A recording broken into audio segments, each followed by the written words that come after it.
to Eastside Writes for having me. I'm honored to be here, and Megan's an awesome writer. I love her books, so it's so lovely to share this evening with you.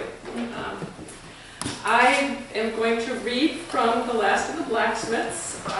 It is the 19th century, the year 1857, and the main character, Michael Harm, is 15 years old when he left his father and mother and brother behind to travel to Cleveland on his own to apprentice as a blacksmith.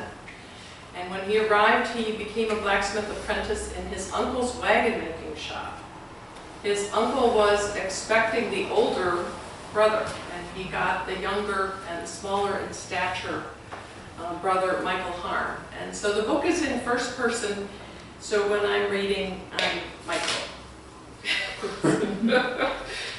So,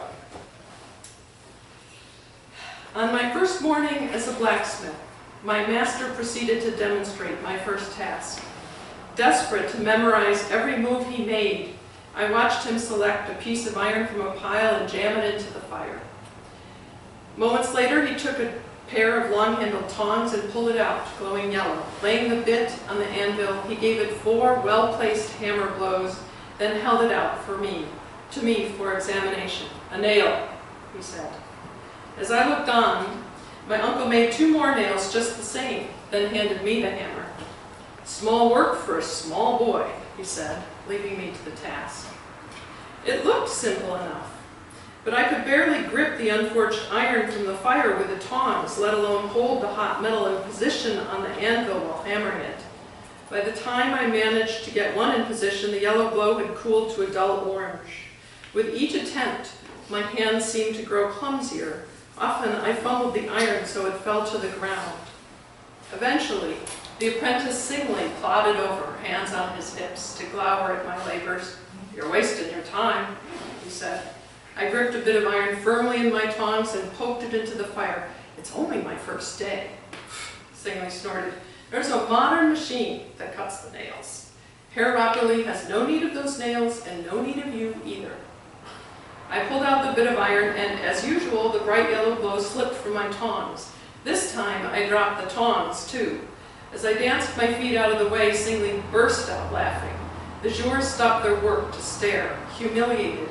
I reached down with my bare hand to pick up the iron, no longer glowing, searing my thumb and forefinger. "Ow!" I shouted, stuffing my burned fingers in my mouth.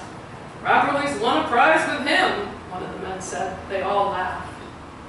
I suffered through the rest of the day, the fiery pain in my fingers intense. At last, Uncle Johann came over to eye my meager pile of crooked nails. My knees started shaking as if they might buckle beneath me. I did my best to study them. I had come all this way. I couldn't bear the thought of being sent home. "You'll stay until the last, you and Singly," he said. "You'll never leave this shop until the forge fires are cold. I've lost 2 workplaces, burned to smoke and ash. I'm not about to lose another." I did as I was told, then trudged home to supper. I sat alone at the table, the rest of the family having already eaten. As I picked at the last of my food, Uncle Johann came into the kitchen and placed the apprentice contract before me. Sitting at the head of the table, he watched while I read the dense handwriting. It was a 3-year contract, I saw, that would last until my 19th year. It contained a list of behaviors forbidden to the apprentice. Going to taverns, gambling, fornicating, marrying. It even forbade going to playhouses. Was this how all apprentice contracts were written? I had not thought to ask my father how it would be. I glanced up at my uncle, whose deep-set eyes studied me, one eyelid drooping lower than the other. "The name Rockerly has a good reputation in this town," Uncle Johann said, "and will serve you well. What trade secrets you learn you are forbidden to share with anyone." These words were also written in the contract, so I wondered that he should repeat them. Did he think I was dim-witted? "In August of 1860, Uncle Johann continued, "I'll pay your freedom dues of $130. Then you'll be a journeyman qualified to work as a blacksmith for hire wherever you choose." My uncle paused again.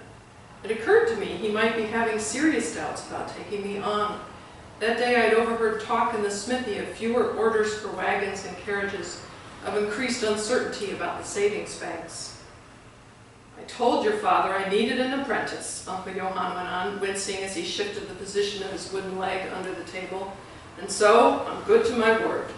My eldest son, John, is only 8, so I need someone until he's older. My business will be Rockerly and Sons.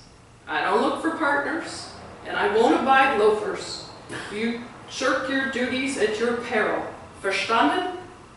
Yes, I understand. Johann Rockerly came to my side of the table, his breath sour as he leaned down, picked up the quill, and dipped it in the ink jar. He pulled the contract from my hand, signed his name and the words, Master Blacksmith. With my burned thumb and forefinger, I also gripped the quill, dipped it into the ink, and signed my name under his.